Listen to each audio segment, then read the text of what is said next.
애한테 갖고 뭐 하려고? 힘이 있었나? 이 사람 새끼가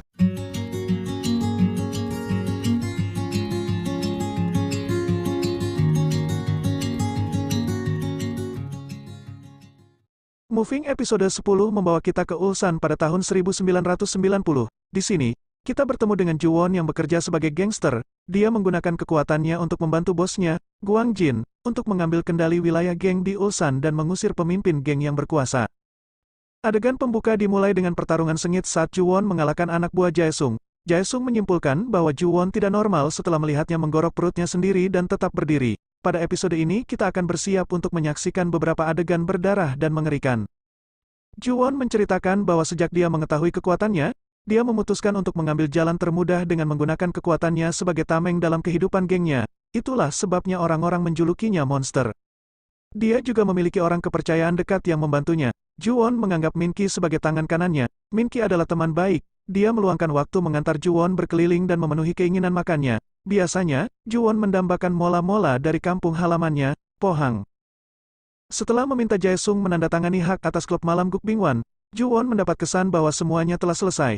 Dia mengharapkan bosnya, Gwang Jin, untuk membangun bisnisnya dan unggul. Namun, keadaan berubah yang akhirnya mengejutkan Ju-won. Bosnya, Gwang Jin, malah bergabung dengan Jae-sung untuk mendapatkan lebih banyak peluang mendapatkan uang. Bagi Ju-won, perselisihannya dengan Jae-sung bukanlah tentang uang tetapi fakta bahwa Jae-sung menyakiti anak buah mereka. Setelah menyadari bahwa Gwang Jin dan Jae-sung semakin dekat, Ju-won mencoba meyakinkan bosnya sebaliknya. Perlahan-lahan, Ju-won mulai diasingkan oleh Gwang Jin, dan Min-ki yang gagal memberitahunya bahwa mereka melanjutkan rencana mereka. Min-ki mulai terlalu sibuk untuk Ju-won, dan Gwang Jin menegaskan bahwa merger itu bagus. Dia bahkan siap merendahkan dirinya di hadapan Jae-sung, dan memanggilnya bos besar. Suatu malam, Ju-won bertemu untuk minum dan makan ikan mola-mola bersama Gwang Jin dan Min-ki.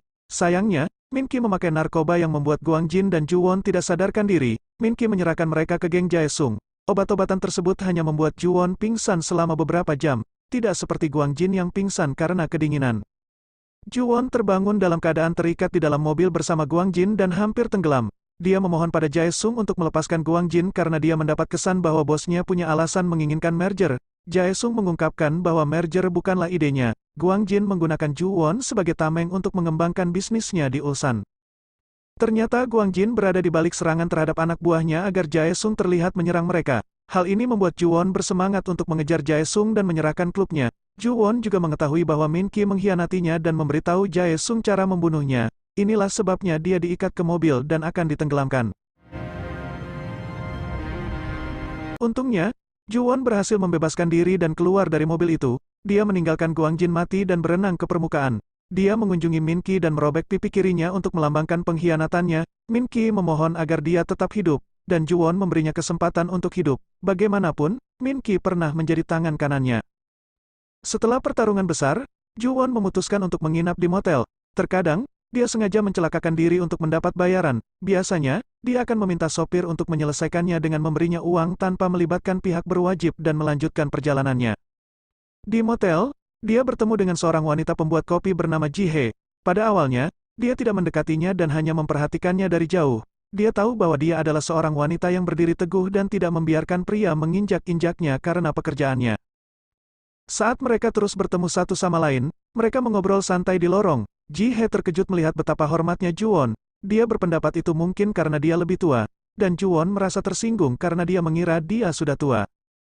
Suatu malam, Ji-hye secara tidak sengaja memergokinya melakukan kecelakaan, dan Ju-won merasa malu. Awalnya, Ji-hye mengira jika Ju-won adalah korban tabrak lari, tapi kemudian dia mengungkapkan kebenarannya. Karena Ju-won tidak bisa menentukan arah, dia mencoba membantunya, dan Ju-won akhirnya tersesat lagi. Ji-hye kemudian menemukannya menangis di jalan, mengklaim dia tidak dapat menemukan jalannya. Episode berakhir dengan pertemuan Yong-jun dengan Min-ki dan bertanya tentang monster itu. Yong-jun menjanjikan kebebasan kepada Min-ki untuk melanjutkan aktivitas ilegalnya jika dia menyerahkan Ju-won kepadanya. 진짜입니까? Jangan lupa nantikan episode selanjutnya. Buat yang suka, jangan lupa di like, komen dan subscribe.